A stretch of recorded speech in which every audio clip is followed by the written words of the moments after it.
السلام علیکم میرے ویورز اینڈ لسنرز۔ میری آج کی سٹوری ہے ہاسٹل کی قید۔ علی سو کر اٹھا، راہل سے پوچھنے لگا، راہل وہ لڑکا چلا گیا جو رات بستر پر سویا ہوا تھا؟ راہل بولا، کون سا لڑکا یار علی؟ علی نے کہا، بھائی وہی جو ساتھ والے بیڈ پر سو رہا تھا یار، اس کے پاس سے بہت عجیب سی اسمیل آ رہی تھی۔ راہل اس کی طرف متوجہ ہوا اور بولا، کس کی بات کر رہے ہو یار؟ رات تو کمرے میں بس تم اور میں ہی تھے۔ راہل کے چہرے پر عجیب سی پریشانی تھی۔ راہل بولا، چل یار فریش ہو جا، پھر کوئی ناشتہ نوشتہ کرتے ہیں۔ وہ انڈیا کے گاؤں راج گڑھ کا رہنے والا علی اپنی اسٹڈیز کے سلسلے میں بنگال اپنے دوست کے پاس اس کے روم میں رہنے کے لیے آیا تھا۔ وہ بولا، میں فریش ہو کر آتا ہوں۔ راہل اور علی دونوں ناشتہ کرنے کے لیے باہر نکل گئے۔ ہاسٹل کچھ عجیب ویرانہ سا تھا۔ دن کے وقت ہی اتنا عجیب سی کوفت ہو رہی تھی۔ علی دیکھتے ہوئے بولا، یار راہل ایک ہندو فیملی سے بلونگ کرتا تھا۔ پہلے راہل بھی رام گڑھ رہنے والا لڑکا تھا، وہ بھی اپنی پڑھائی کے سلسلے میں بنگال آیا۔ علی بھی اس کے پیچھے بنگال آ گیا۔ راہل بولا، ہاں یار جگہ تو تھوڑی عجیب سی ہے لیکن سکون ہے بہت۔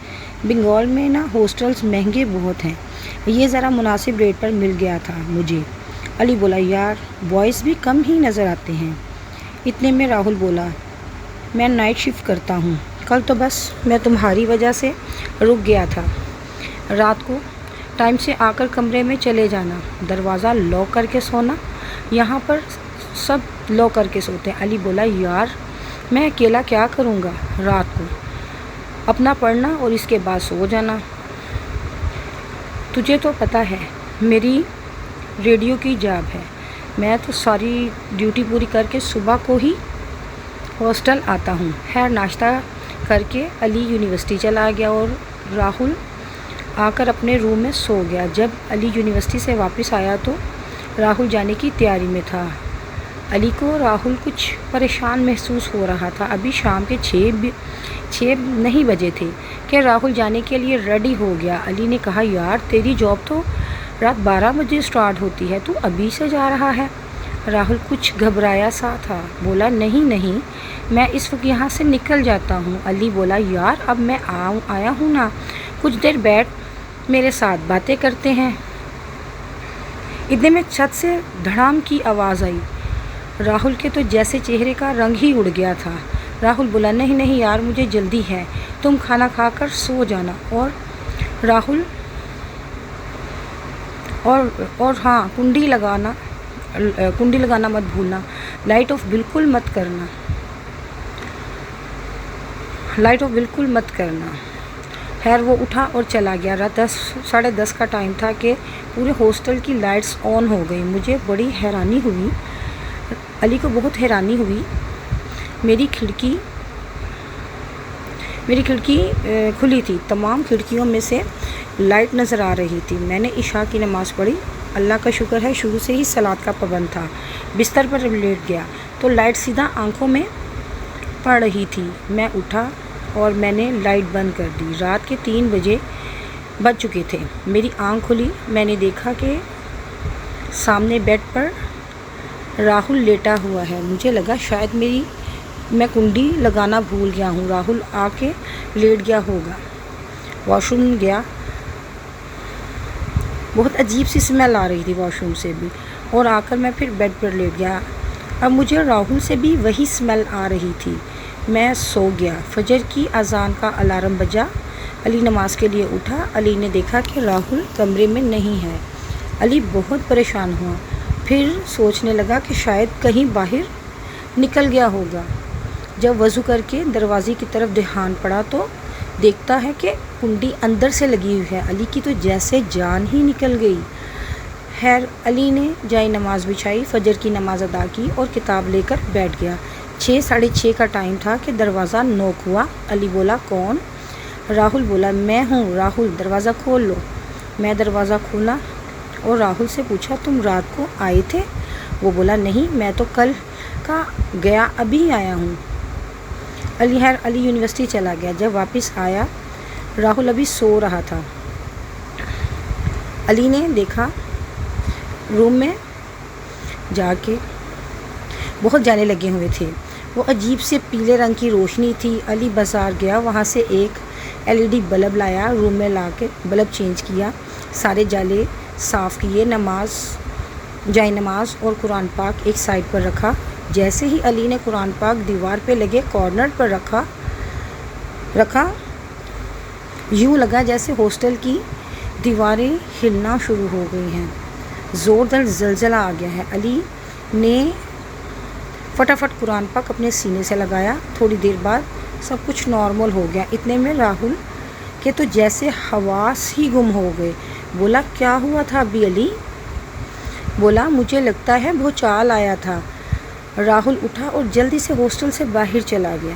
علی بہت حیران تھا، اسے کیا ہوا ہے؟ ابھی تیار بھی نہیں ہوا۔ وہ شاید علی کے سکون کی آخری رات تھی۔ علی باہر سے کھانا وغیرہ کھا کر فری ہوا۔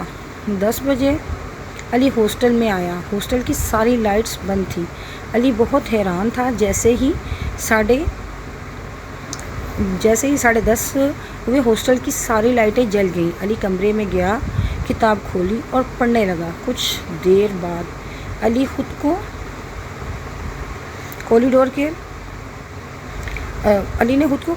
کوریڈور میں پایا۔ پیچھے سے ایک عورت کی آواز آ رہی تھی۔ علی نے مڑ کر دیکھا، عورت زمین پر بیٹھی، وہ عورت جس کے بال بہت لمبے تھے، کھلے ہوئے تھے، جو زور زور سے کچھ منتر پڑھ رہی تھی۔ اس کے آگے ایک 18-19 سال کا لڑکا تھا۔ اس عورت نے ایک بڑی سی چھری پکڑ رکھی تھی۔ اس عورت نے منتر پڑھتے ہوئے وہ چھری لڑکے کی گردن پر چلا دی۔ علی چلایا اور بھاگنے لگا۔ جیسے ہی اس عورت کی توجہ علی کی طرف ہوئی، اس نے وہی چھری ہاتھ میں پکڑی، علی کے پیچھے بھاگ رہی تھی۔ علی بھاگتے بھاگتے اپنے روم کی طرف آیا۔ علی اندر آیا اور علی نے روم کا دروازہ بند کر لیا۔ جب علی اندر آیا تو علی حیرت سے دنگ رہ گیا یہ دیکھ کے۔ علی تو کتاب منہ پر رکھ کر سو رہا تھا۔ علی کی سمجھ میں کچھ نہیں آ رہا تھا کہ یہ کیا ہو رہا ہے۔ اتنے میں اس عورت نے، جس کے ہاتھ میں خنجر تھا، دھڑام سے دروازہ کھولا۔ علی کے روم کی لائٹ بند تھی۔ علی نے دیکھا کہ وہ عورت کمرے میں داخل ہوئی۔ اس کے ہاتھ میں جو خنجر تھا، اس میں سے خون ٹپک رہا تھا۔ وہ آہستہ آہستہ علی کی طرف آ رہی تھی۔ علی تو دیوار کے ساتھ کھڑا تھا، لیکن علی کا جسم بیڈ پر نظر آ رہا تھا۔ وہ عورت بیڈ کے ساتھ کھڑی علی کو دیکھ رہی تھی۔ جیسے ہی اس نے خنجر سے علی پر وار کیا، ایک زوردار آواز نے علی کو جھٹکے سے اٹھا دیا۔ وہ آواز راہل کی تھی۔ راہل بولا کیا ہوا ہے تجھے علی کا سارا جسم پسینے سے پھول بھیگ چکا تھا۔ جب علی اٹھ کر بیٹھا، علی کی جان میں جان آئی۔ علی نے جھٹ سے اٹھ کر راہل کو گلے سے لگا لیا اور کہا شکر ہے اللہ کا، راہل تم آ گئے۔ راہل بولا کیا ہوا ہے تجھے؟ علی کو ساری بات بتائی۔ راہل بالکل نارمل بیہیو کر رہا تھا، یوں جیسے کوئی بڑی بات نہیں ہوئی۔ علی نے حیرانگی سے راہل کا چہرے کی طرف دیکھا اور بولا راہل یار بتا مجھے یہ سب کیا چل رہا ہے؟ راہل بولا کچھ نہیں ہے یار، کچھ بھی تو نہیں۔ علی نے کہا تم رات کے اس پہر وہاں سے آئے ہو اور تم نے کیسے پتہ چلا کہ میری جان جانے والی ہے؟ علی یہ بات سن کر خاموش ہو گیا۔ راہل یہ بات سن کر خاموش ہو گیا اور بولا یار ہم ایک بہت ہی بڑی مصیبت میں پھنس چکے ہیں۔ علی نے کہا کون سی مصیبت راہل؟ راہل بولا میں بھی کچھ نہیں جانتا، اگر کچھ جانتا ہے تو وہ گارڈ ہے۔ علی نے کہا چلو گارڈ کے پاس۔ راہل بولا اس وقت نہیں، صبح کے ٹائم وہ نارمل بات کرتا ہے۔ ہم دونوں دوستوں نے دروازہ بند کیا، صبح کا انتظار کرنے لگے۔ فجر کی اذان ہوئی۔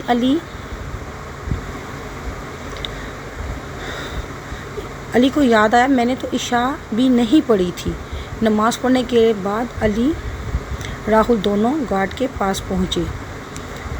ہمیں دیکھ کر گارڈ مسکرایا اور بولا بڑی اچھی قسمت ہے تمہاری، لیکن قسمت بار بار ساتھ نہیں دیتی۔ علی نے گارڈ سے پوچھا کیا ہو رہا ہے یہاں؟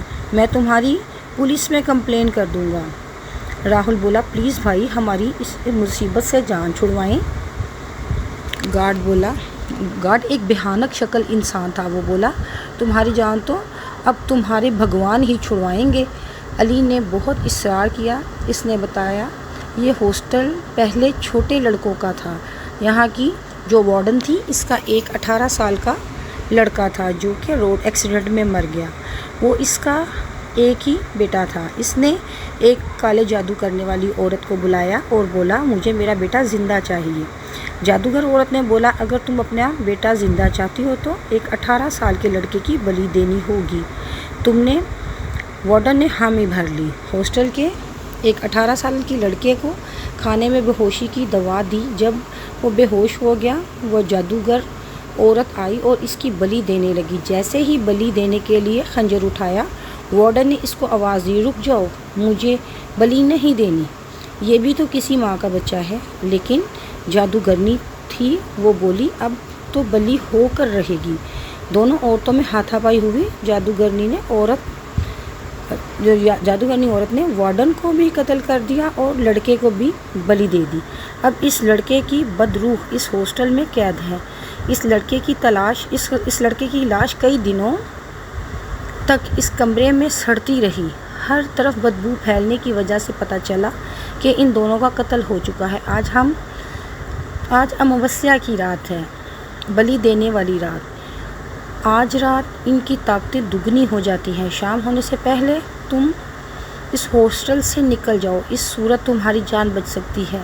ہم دونوں سوچ رہے تھے کہ اب ہم کہاں جائیں کہ دوپہر کے تو 3 بج چکے ہیں۔ علی نے اپنے دوست کو کال کی، اس سے مدد مانگی، 1-2 دن کے لیے رہائش بولا ابھی تو میں کام پہ ہوں۔ اس کا دوست بولا ابھی تو میں کام پہ ہوں، رات 9 بجے تک آپ لوگ آ جانا۔ ہم دونوں بھاگے اپنے سامان پیک کرنے کے لیے۔ اپنا سارا سامان سمیٹا، جو ہی دروازے کو ہاتھ لگایا تو دروازہ لاک ہو چکا تھا۔ شام کے 5:30 کا ٹائم ہو چکا تھا۔ علی کے فون میں سگنل بھی نہیں آ رہے تھے اور نہ ہی راہل کے۔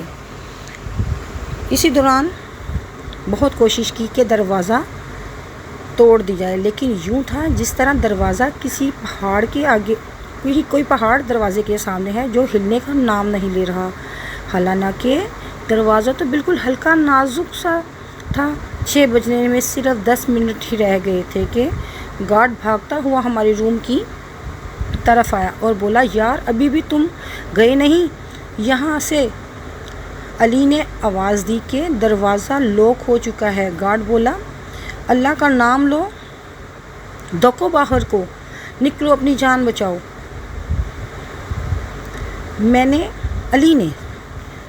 علی نے آیت الکرسی کا ورد کرنا شروع کیا، اللہ کی مدد مانگی اور دروازے کو دھکا دیا۔ جیسے ہی علی نے آیت الکرسی کا ورد شروع کیا دروازہ دھڑام سے کھل گیا۔ علی اور راہل بھاگتے ہوئے ہاسٹل سے باہر نکلے تھے کہ پورے 6 بج چکے تھے، لیکن گارڈ باہر نہیں آیا۔ وہ اب بھی اسی ہاسٹل میں قید ہے۔ گارڈ بلی والا لڑکا ہی تھا جس نے ہماری اس جادوگرنی عورت سے جان بچائی۔ راہل علی کو کھینچ رہا تھا کہ علی نے مڑ کر گارڈ کی طرف دیکھا اور بولا نہیں راہل، میں گارڈ کو چھوڑ کر نہیں جاؤں گا، تم جاؤ۔ راہل بولا علی یہ جذباتی ہونے کا ٹائم نہیں ہے، پاگل مت بن، چل میری ساتھ۔ علی بولا نہیں میں نہیں جاؤں گا، جس نے ہماری اتنی مدد کی ہے میں اس کی مدد ضرور کروں گا۔ راہل علی 6 بج چکے ہیں، رات ہو چکی ہے ہاسٹل میں۔ علی بولا مجھے یقین ہے مجھے بلی والے لڑکے کی آزادی کا پروانہ بھی اسی ہاسٹل میں ملے گا۔ میں جاؤں گا اس کو آزاد کرواؤں گا، تمہیں اکیلے نہیں جانے دوں گا۔ راہل بولا علی میں تمہاری مدد کروں گا، اگر تم نے میری مدد کرنی ہے تو بس ایک کام کر وہ تم لوگ جو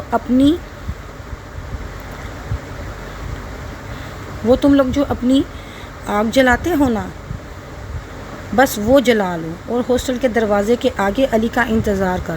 راہل بولا 7 بج چکے ہیں، اگر تم 8 بجے تک نہ باہر آئے تو میں اندر آ جاؤں گا۔ علی بولا ٹھیک ہے، بس تم اگنی جلا کر رکھنا، میرا انتظار کرنا۔ علی نے اپنے والدہ کا دیا ہوا تعویذ اپنے گلے میں پہنا، اللہ کو یاد کیا اور ہاسٹل کے اندر داخل ہو گیا۔ ہاسٹل کی ساری لائٹس آن ہو چکی تھیں۔ علی جب کوریڈور میں پہنچا تو سامنے کیا دیکھتا ہے، وہ سارا منظر دہرایا جا رہا تھا۔ وہی لڑکا بے ہوشی کی حالت میں زمین پر پڑا ہوا تھا، جادوگرنی زور زور سے منتر پڑھ رہی تھی۔ علی آگے بڑھا اور اس کے پاس پڑا ہوا پانی اٹھا کر لڑکے ہی پر ڈال دیا۔ جیسے ہی پانی لڑکے پر گرا، لڑکے کو ہوش آ گئی۔ جادوگرنی علی کے پیچھے بھاگ کھڑی ہوئی۔ جیسے ہی وہ کوئی تھوڑی دور پہنچی، علی نے اپنا تعویذ اس کے اوپر پھینک دیا۔ جادوگرنی جلنے لگی اور خنجر اس کے ہاتھ سے گر گیا۔ علی بھاگ کر آگے بڑھا، خنجر اٹھایا اور دروازے کی طرف بھاگ کھڑا ہوا۔ ایک طرف گارڈ، دوسری طرف وہ لڑکا علی کی حفاظت کر رہے تھے۔ جیسے ہی علی آخری سیڑھی پر آیا، دروازہ بالکل سامنے تھا۔ خنجر علی کے ہاتھ سے نیچے گر گیا۔ جیسے ہی علی خنجر پکڑنے کے لیے جھکا، جادوگرنی نے علی کو ہوا میں اٹھا دیا۔ راہل یہ سارا منظر دیکھ رہا تھا۔ راہل نے ہنومان جاپ شروع کر دیا۔ جیسے جیسے ہی ہنومان جاپ کی آواز جادوگرنی کے کانوں میں پڑ رہی تھی، اس کی طاقت کمزور ہونے لگی۔ علی دھڑام سے زمین پر آ گرا۔ گارڈ نے علی کے پاس کھڑا ہو کر علی کو آواز دینی شروع کر دی، اٹھ، تم کر سکتے ہو، تمہاری اللہ کی طاقت اس جادوگرنی سے بہت بڑی ہے، تو اللہ کی مدد لے۔ علی اٹھ، تو اس خنجر کو اٹھا اور بھاگ۔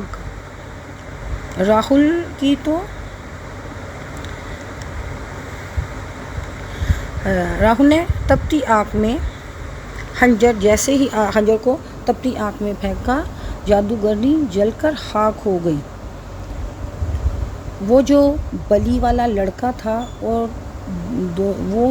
لڑکا اور گارڈ، وہ دونوں آسمان کی طرف ستاروں کی مانند اڑنے لگے۔ ہاسٹل میں ہر طرف اندھیرا چھا گیا۔